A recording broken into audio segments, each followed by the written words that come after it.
Botrix has successfully joined the channel.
I have just the thing for you.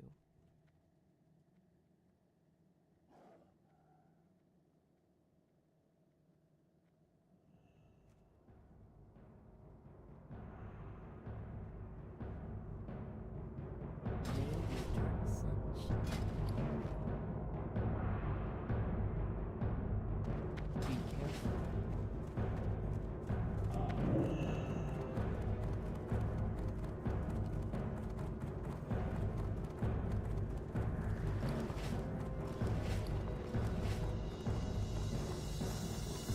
Hail.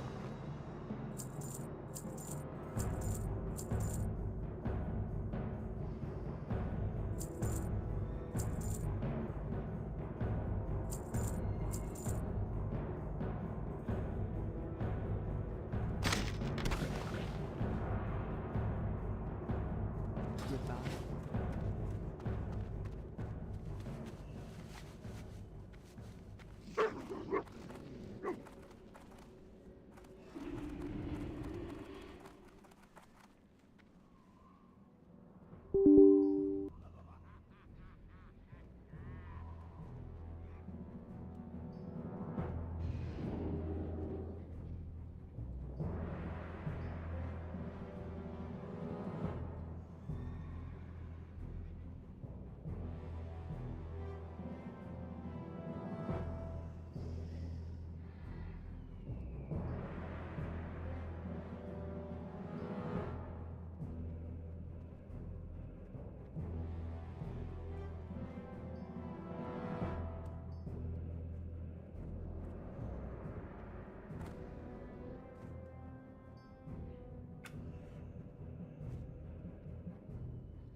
I really don't need to see this.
What is a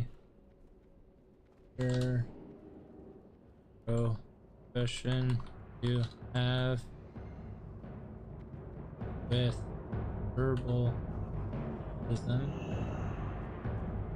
in TBC as a chance and common? What is a better profession to have it?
They don't even have shaman on here.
What are you looking for?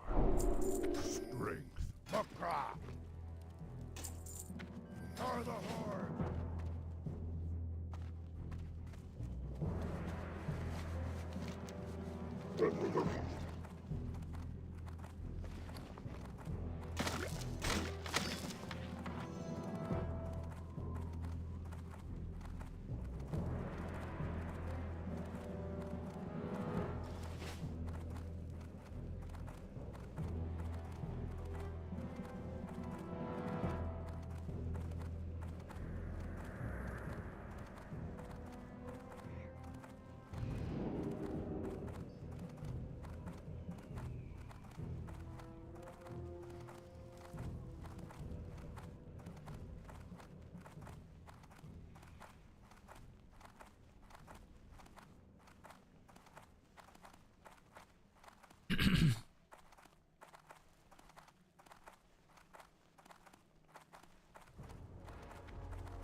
Nigga, what? Time to come clean about what?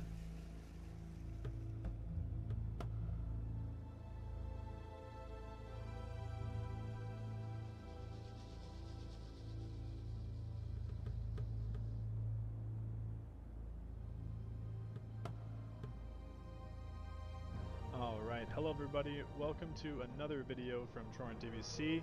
I am so excited to show you finally some 2, 3, 4, 5, which is the Elemental Shaman's premier comp. It is a Frost Mage, an Arms Warrior, a Elemental Shaman, of course, and then a Priest, and a Druid or Paladin. Druid or Paladin is usually interchangeable, they both have their advantages, but I wanted to show you the Druid comp today. So, without further ado, let's get into it. So the comp we're going against right here seems to be a Rogue, Warrior, and Shaman-based comp. So we're mostly going to be looking for the Warrior, and then swapping to the Rogue if he overextends. You're going to see me lust once we get this Warrior down to a more advantageous range.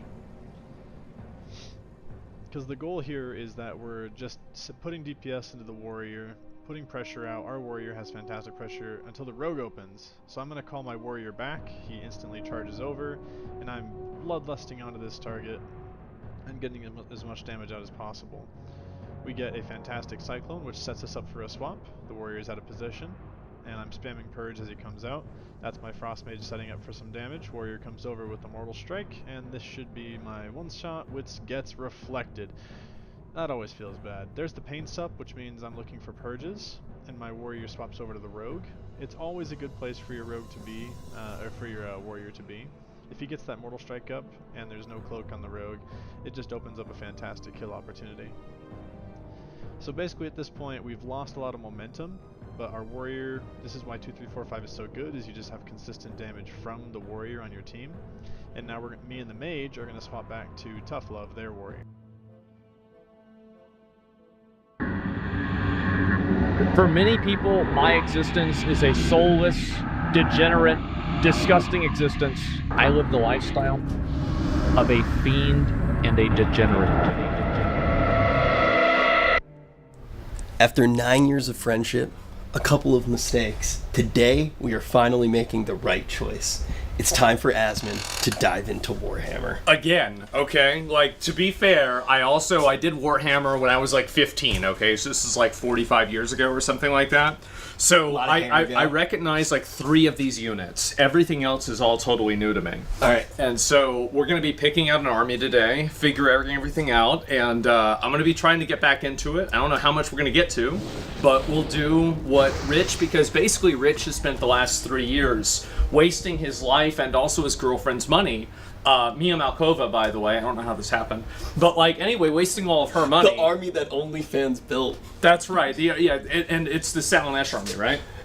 Yeah, how did you know? Okay. You know a little bit too much about Warhammer and my girlfriend. I've seen a lot of YouTube videos, okay?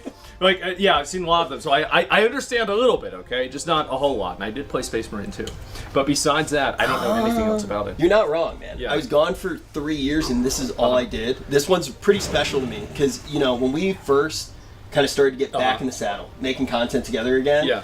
you were talking about all the games that, you know, you're like, oh, how was Metaphor? How was this? How was that? And I was like, dude, it was all about Warhammer for me. I'm excited to, like, show you how much He has the like game an has entire, changed. like, he had like drawers. He was like going through his house, and he's like pulling out like entire drawers of stuff. and it's just like full of these little miniatures. It's like, oh my god, like what is this? It's insane. Well, it's crazy. The thing that's so cool about the game too is like straight up, you get to travel all over the place, meet a bunch of really cool people, and when you actually play a game of 40K, you're not really playing against your opponent as much as playing the game with them, and it's a very collaborative process. I met so many cool people, and we actually, like, when we were finding out where we were going to shoot this, got to meet even more cool people. Yeah. We're here at Fellowship Games right now in Texas, and yeah, I think now we get to start figuring out what army you're going to play. We're gonna start. Okay, so in my opinion, whenever I was a 15-year-old retard, I was playing Chaos Space Marines. Yeah. And now I'm a 36-year-old retard, so I think let's keep doing that. I think everybody knows what the expectation will be. I don't know, man. It's kind of seeming like the Chudpocalypse here. You had a girl over last week. You came in. You literally looked showered. I literally looked at you. Okay. That to be fair, appearances can be deceiving. So we have like first thing. Why the fuck is there a dragon here? So that is from that's Age of Sigmar. That model. Age of Sigmar. Is that offensive to you? That's a golden dragon. Those are like the highest level dragons in Dungeons and Dragons. Absolutely not. They're the rarest and like most important dragons. Wow, this guy saw a dragon and completely pivoted the video. Well, I mean, welcome to the Age of Sigmar video. Well, I mean, it's on the. Who put the dragon on the table? It's on the table. Yes. I don't know what you want me to say. So there's two separate games. Is that correct? There's like a few. So it's basically there's Age of Sigmar, which is fantasy, which has incredible models, but I think that the rules are, like, I don't know. I think that the rules might be a little bit cringe. I haven't personally played. 40K is for the Giga Chats, all right? That's where the skilled players I'm not saying I hang out. want the dragon. I think it looks very cool, but like, If you want the dragon, I'll buy you the dragon. Yeah, okay. So, like, there's Age of Sigmar, then there's Old World, right? Which is literally the models from when we were, even before we were kids. Yeah. And so, like, they kind of brought that back. That had a revival. Then there's 40K, and then there's also Kill Team. So the other one is what this is like from Armored Core. Is this like a real? Is this like a real unit you can use in the game? Yeah, that is a. But how many points does this one cost? Like 30,000? 2,180. 2,000. Wait, just you usually this play, guy. Yes, you usually play a 2,000 point game. So then he wouldn't be in the game. Yeah, you would have to play like a 3,000 point game. Okay. Well then, I mean, if this is a 3,000 point game, it's just wouldn't it just be this guy and like these guys here, and that'd be it? Pretty much. What the fuck? Well, get the job done. Get the job done. Okay. Come with me. Okay, it's time. All right. It's time. It's time. Okay. So we have a lot of the different. These are all the different units. You're not ready for this yet. Oh. That is Age of Sigmar. Okay. Got it. Understood. This is 40K. Oh.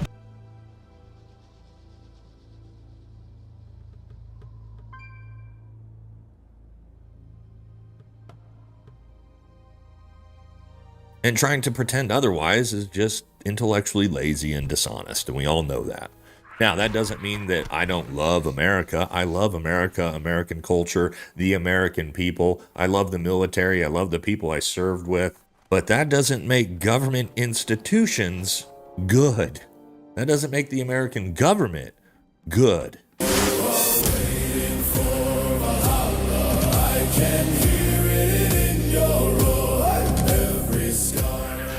Welcome back to the channel, everybody, and today we're going to talk about a story that has the veteran community up in arms, well, maybe half of it, I guess, and that is because Sean Ryan is ruffling feathers yet again. Now, we're going to be talking about his interview with Tucker Carlson, where he dropped some absolute hammers that people either really relate to or absolutely hated. And if you haven't watched the interview, I suggest you go watch it. Very, very raw, very personal, and also covers a lot of really, really tough topics, all right? But in this interview, Sean essentially says that everything in America is built on lies, the wars are all lies and bullshit, and then the really big viral bombshell was Sean Ryan saying he regrets becoming a Navy SEAL. Oh, you do not hear that one very often, and since I'm a fellow special operator, I'm going to give my opinions on all this, because again, a lot of veterans are going, I agree with this completely. A lot of veterans are going, I hate this guy. So that's what we're going to take a look at. So don't forget to like, comment, subscribe. Helps the channel. Follow us on Patreon. Grab some America First, America Only merch. And also, guys, we have a new Clips channel. So if you can't get to my long-form live stream content, we've got them broken down in small little segments. So feel free to check that out also. All right, let's jump into it. Let's talk about this viral story. And guys, one of the things I love about Sean Ryan is his willingness to say however he feels, whether his own audience is going to like it or not. And he has been a massive vocal voice against a lot of the same things I have recently. But let's check out this interview. Let's look at some of the clips that, again, people either loved or hated. Now, we're going to use my good friend Jameson Travel's reaction video to this because it'll be a good juxtaposition between people who maybe agree with Sean here and people who really don't. And as you see, Jameson's video is titled Sean Ryan Trashes America, and it's disgusting. So you can see Jameson didn't really agree with this video, but that's okay. Let's break it down. All right, first one, we're going to hit the big ticket viral clip, and that is of Sean saying he regrets becoming a Navy SEAL, and I'm going to give you my opinion on it after Jameson gives his. I wish I never was. And you wish you were never a Navy SEAL? I mean, I don't regret it. I enjoyed my time there, but I mean, it just... I obviously don't align with the ethics. You wouldn't be where you are with the Navy SEALs. That's your whole thing.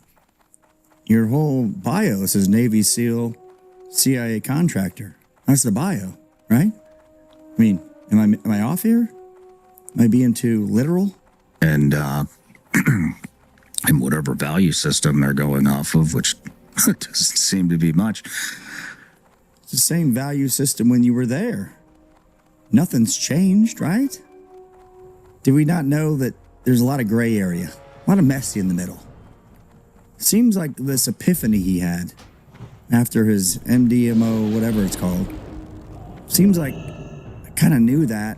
I'm not saying I'm a know-it-all, but I thought all of us sort of knew there was a lot of stuff that's not true here. Now, let me give you my opinions and feelings on this because, yes, I did the same thing Sean did as a Green Beret, fought the global war on terror. And, yeah, it's very, very interesting what he says here. And then also I'll get to Jameson's comments as well. Now, I don't want to speak for Sean whatsoever, but I feel like Sean is saying that more than he regrets being a Navy SEAL or becoming a Navy SEAL, maybe that he regrets the things he did or was called to do as a Navy SEAL, aka fighting the global war on terror. Now, for me, let me give you my personal take on this. I definitely do not regret becoming a Green Beret. It's the most proudest and the biggest achievement I've ever had in my life or will ever have in my life. My dad was a Green Beret as well. However, do I regret some of the things we did as Green Berets in Afghanistan? Yeah, I think a lot of us do.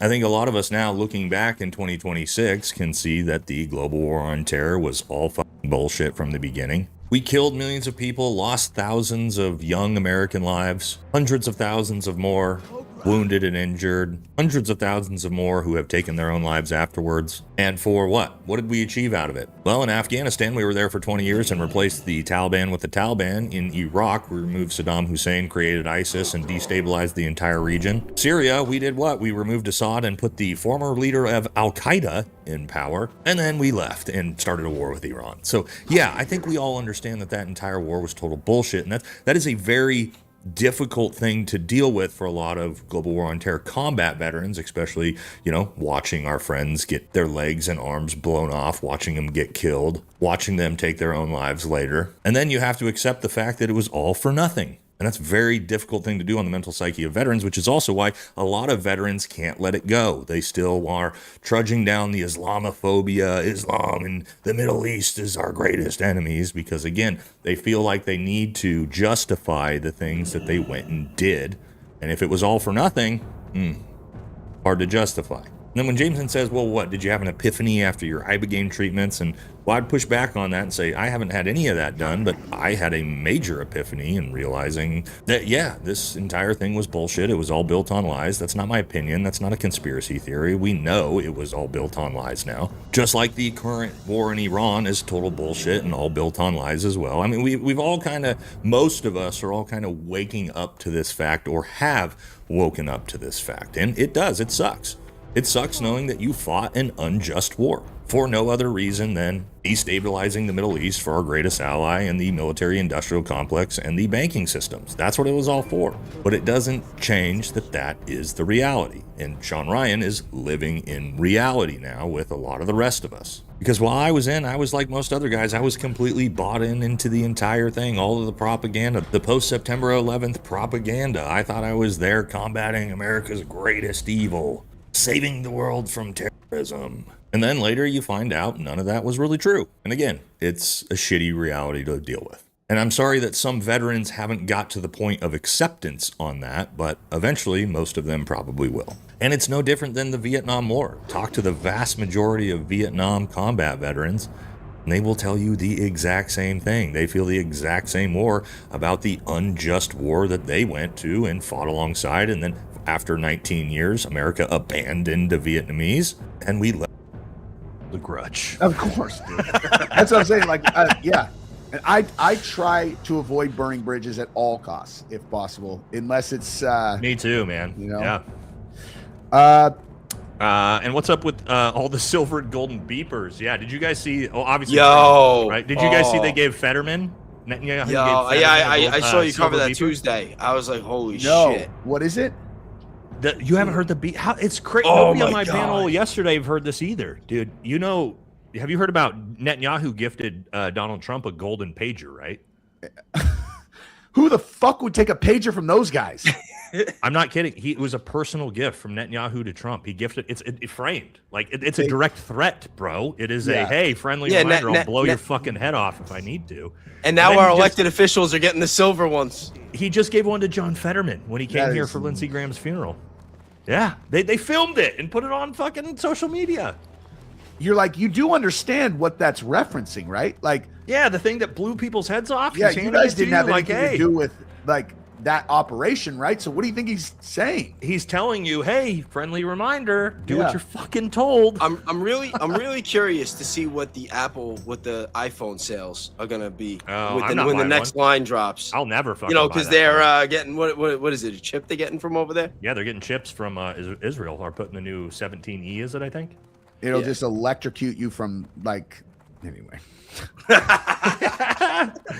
Hey Nate, you mentioned you had a friend train USMS SOG. You said they were amazing. Are they elite? USMS SOG. USMS. What's USMS SOG? Are you talking about Federal Marshal SOG? How do they compare to the top CQB? I think you're talking about United States Federal Marshals Special Operations Group. Yes, one of my good friends has been a Federal Marshal forever. One of the guys, you guys remember when Brittany Griner, he's been on like all the high profile. I don't know if I should say this. Whatever, nobody knows his name. You remember El Chapo? He was one of the people that was in charge of transporting El Chapo back and forth to his trial. Remember Brittany Griner? Remember the people who went and got Brittany Griner from Russia? That was my buddy. Oh wow! He went and picked her and took the Russian arms dealer. He was the one with him, because the federal marshals did it. But yeah, Federal Marshal Special Operations Group from Lord, like the movie Lord of War is based on that guy, right? Yeah. He's the one that transported him and then swapped him out for my buddy. Swapped him out for Brittany Griner.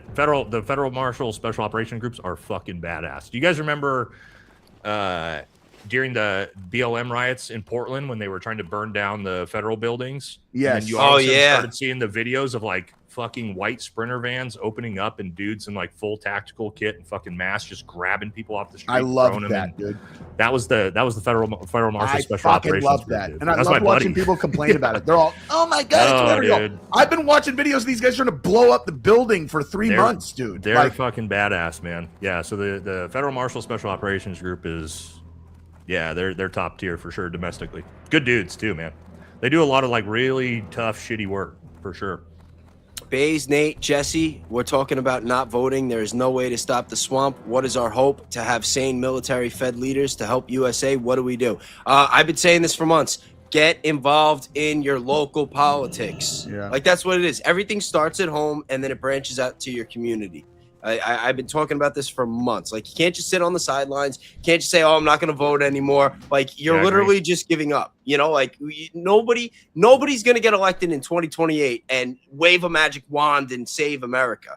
But if everybody starts getting more involved and you have good people with integrity that are America first getting involved in the lower local positions in our politics, then all of a sudden you're creating a foundation that's going to build its way up over the course of time. And that is the only way that we're going to get out of this. Yeah. And just like, so when we moved to our new house, one of the first project that I took on is with my kids. I was like, I want the roads repaved. Like, it's a great neighborhood, but I want, like, there's a lot of, like, I'm like, I want the whole thing redone. So we're going to go get all the signatures, whatever. We're going to do that. Then we're going to go to the city council. And if for no other reasons, because I do want to get the roads done, but also I want to teach my kids, like, this is like, you have the ability to affect things that happen in your local area. And it's like, the only reason that anything that happens in government matters is how it affects your, our experience at home. 100%. You know what I mean? Yep. 100%. We do get a little bit, although the federal level is 1000% affecting all of us at home right now, which a little bit more than it usually does with gas prices and things like that. But yeah, to your point, your local politics has a lot more effect on your.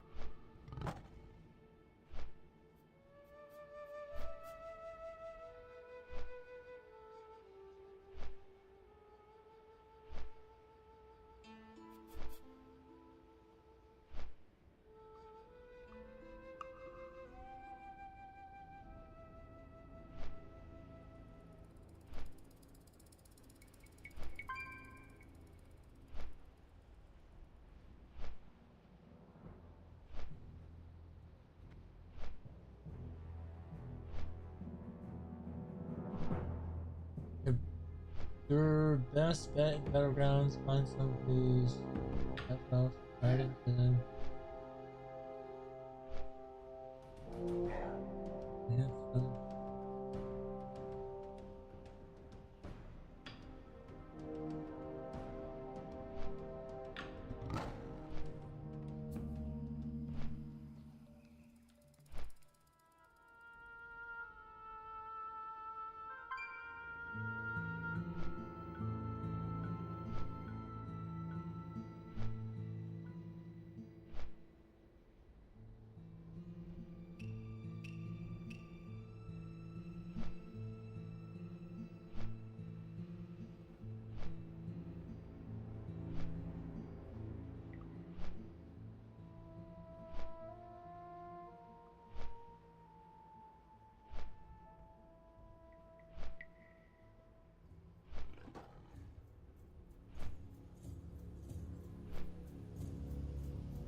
Take a bow, nigga bow, take a dough.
Well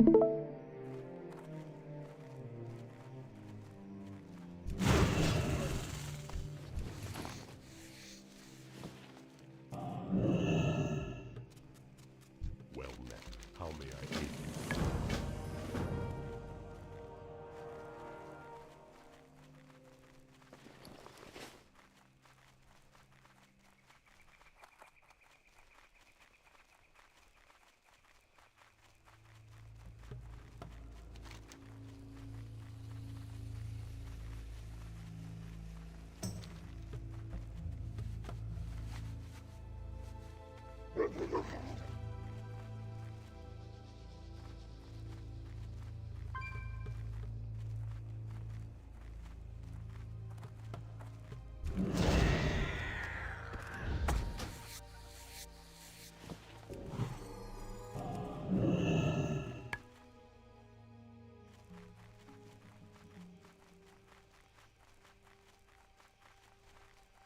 Ugh.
friend.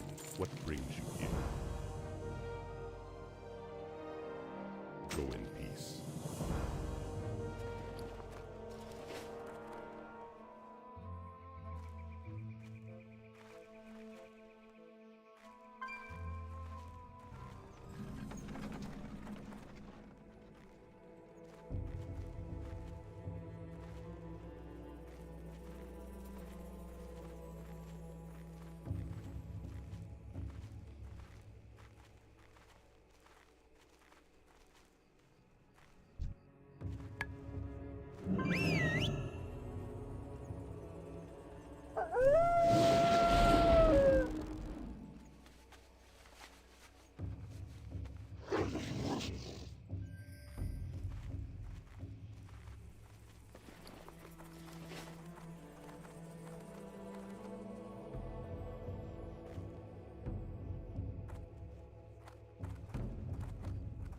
Looking for something special?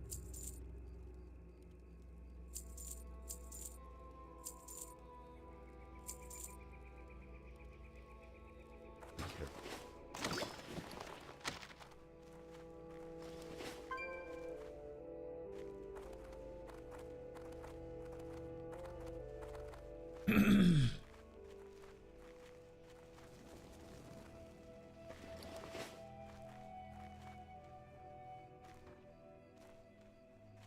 Greetings, Troll.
Blood and thunder!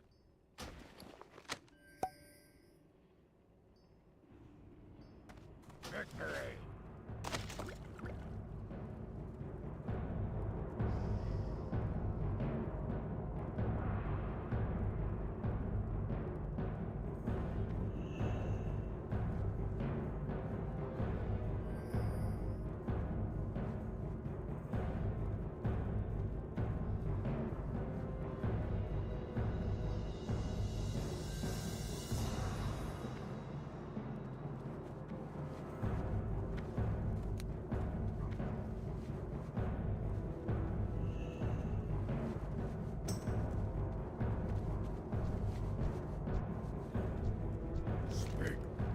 Strength!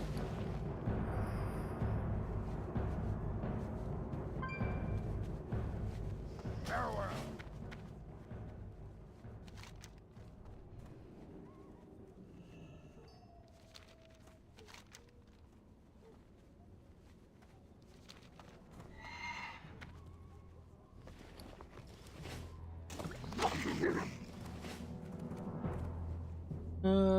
Best promotion on stream book. Org.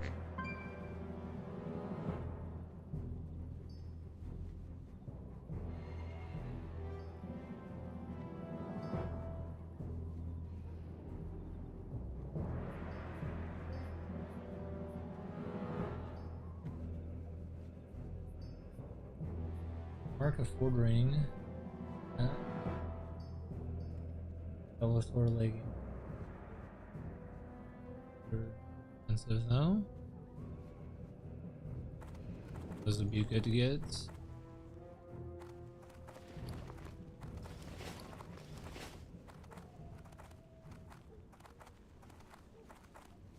See how accurate this fucking thing is though.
What is this farm?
Final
dust and rotting heart.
Butthole Joe.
Fringe.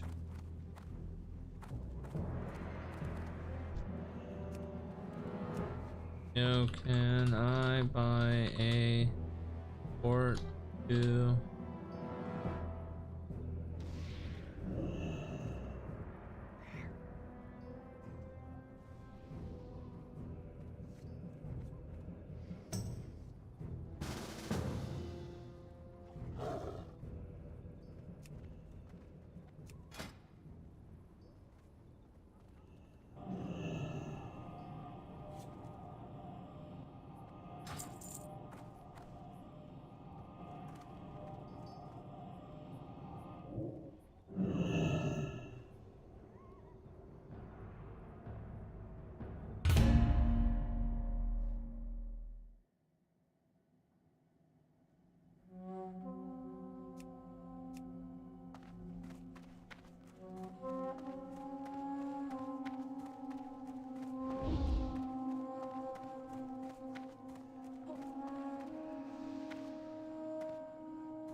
Ugh.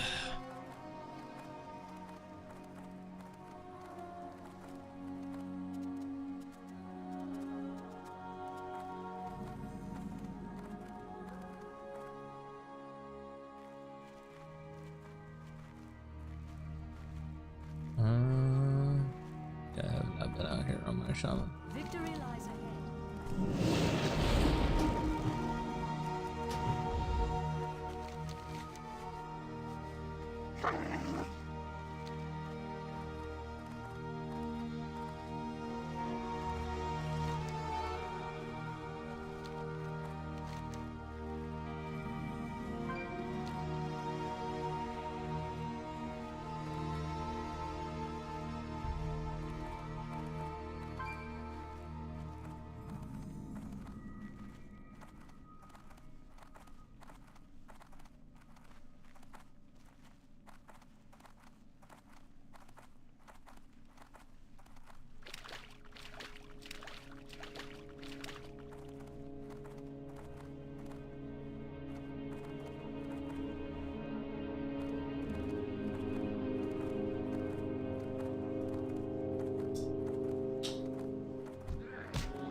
What's up, Nuka?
I am forsaken. Trust no one. Victory lies ahead. Remember the Sunwell.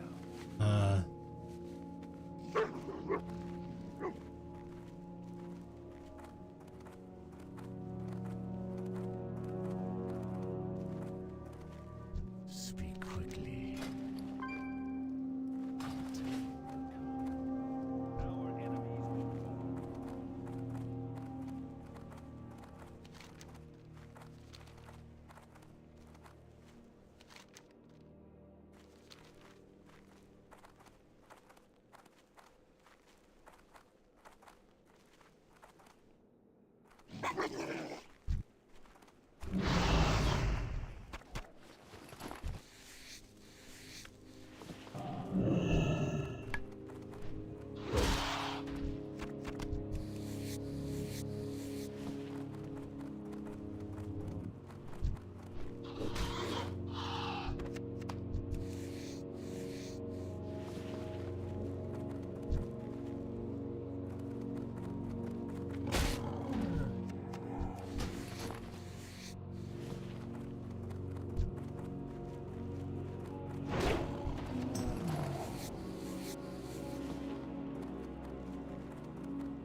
Like, dumb name is that?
Death Home?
This particular area is fucking worthless.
Inventory is full. I can't carry anymore.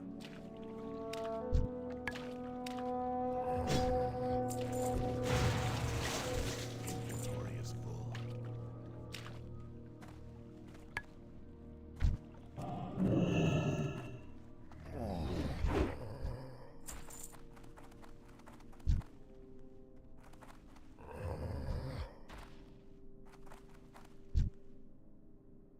I can't carry anymore.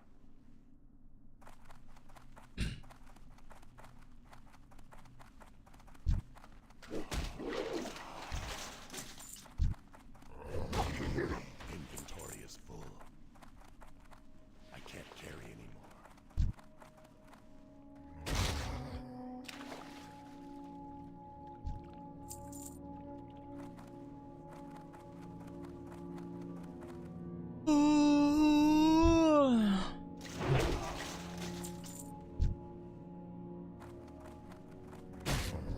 Inventory is full.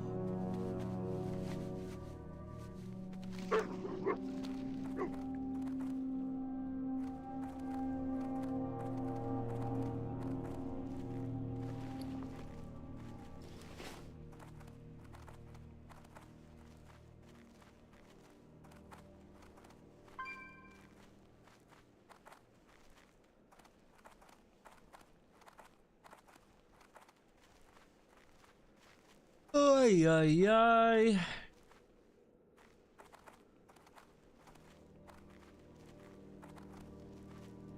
I have exactly what you need.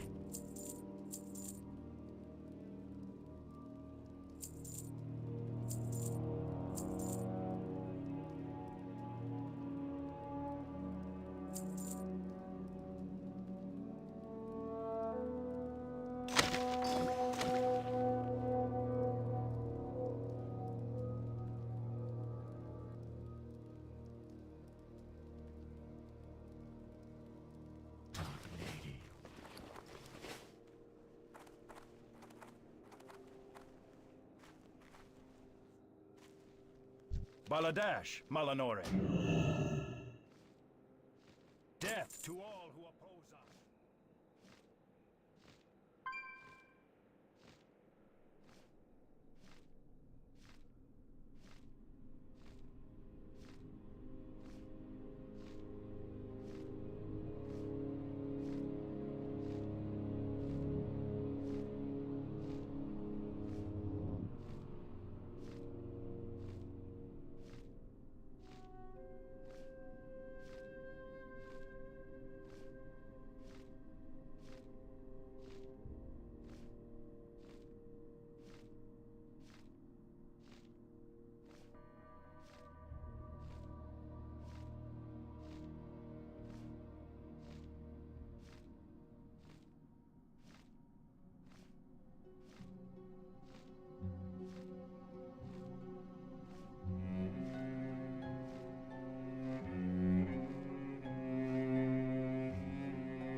Welcome to the full Shaman Enhancement Stagger Guide in less than 5 minutes. Very quickly, what is stagger and why do you need to be staggered? It is because of two mechanics. Number one, Shaman Flurry stacks have a 0.5 second internal cooldown on hits.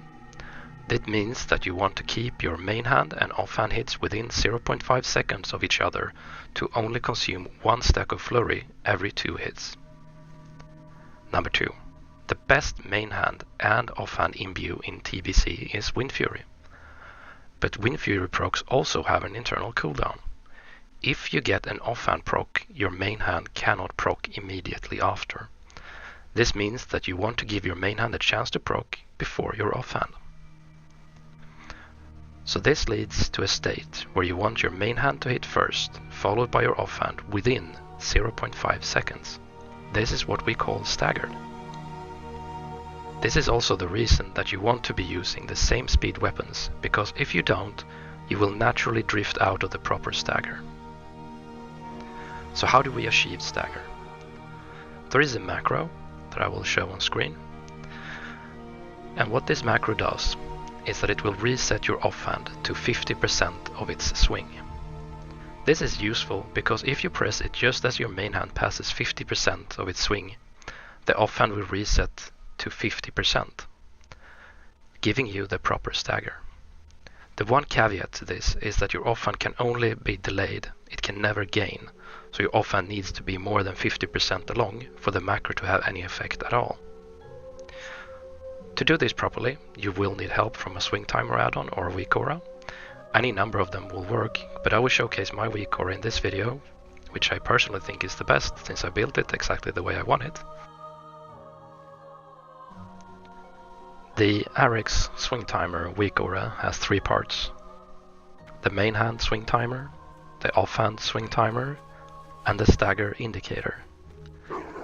Main hand and offhand swing timer are self-explanatory, so let's focus on the stagger indicator, which has 3 states.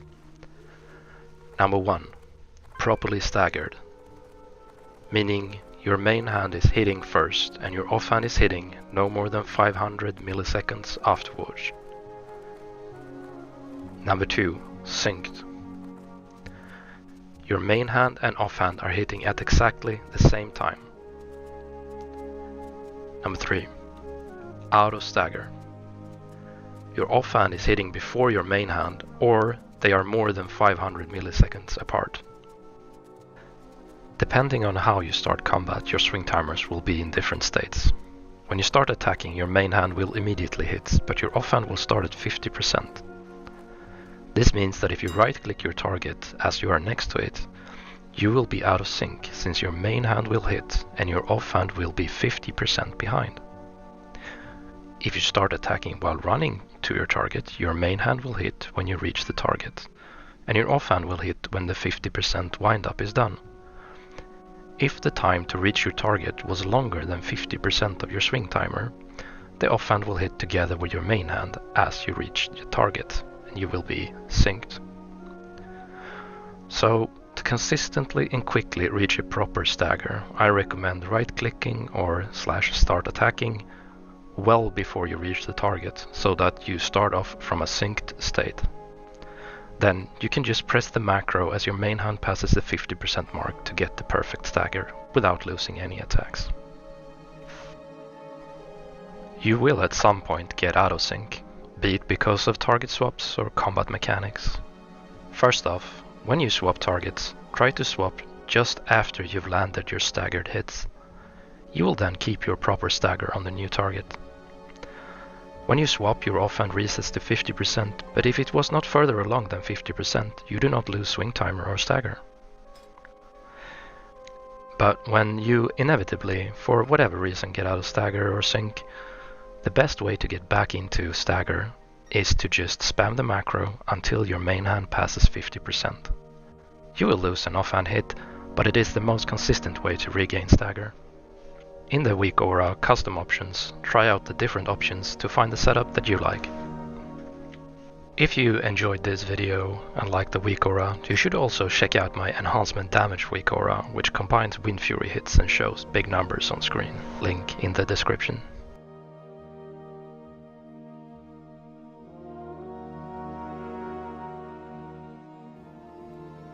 Hey, what's going on, everyone? Enhancement Shaman is a super micro heavy class. There's a lot of things you can do, a lot of small things you can do that make a huge difference. And one of those things that you should work on adding to your arsenal of micro is same speed weapon synchronization. Or in other words, hitting or swinging, having your swing timers hit in a cadence where your main hand's leading and your offhand is hitting within 0.5 seconds of the main hand. So just to show you what my swing timer is, this black line that's leading, that's my main hand. This big obnoxious green line, that is the offhand. It changes colors based upon what's happening. So right now my main hand's leading and the offhand's hitting within 0.5 seconds, so the line is green. If it wasn't that way, there's another situation where the line is yellow, and that means my offhand is leading, but it's still hitting it within 0.5 seconds. And the other situation is when they're just completely out of sync, and they're not. Hold on, let me just change it. There we go. And they're not hitting within 0.5 seconds, so the bar is red. So just to summarize, if it's green, 0.5 seconds, main hand leading. Yellow, 0.5 seconds, the offhand is leading. And red means they're just hitting far apart from each other, outside that 0.5 second window. The reason why I keep saying this 0.5 second window is because there's this mechanism, this mechanic that the Enhancement Shaman community discovered during the it was during the TBC beta, and that mechanic is when you hit within that window, you lose only one stack of flurry rather than you would think two. Like, you would assume that if you hit twice, you would lose 2 stacks of flurry. But that's not the case. As you can see, I'm losing only 1 stack of flurry per 2 swings, which is kind of ridiculous. So if we want to just talk numbers, if you implement this and you do it consistently, in the best case, it adds 5% damage overall. It's probably going to be less than that, but still 5% is kind of a big deal. An example for the Manila, like something that you could do to increase your DPS by that much was 305 weapon skill versus 300 weapon skill from glancings was about a 5% damage increase as well. So as you probably know, at least if you played Warrior, having 305 weapon skill is quite a big deal. So how do you implement this in your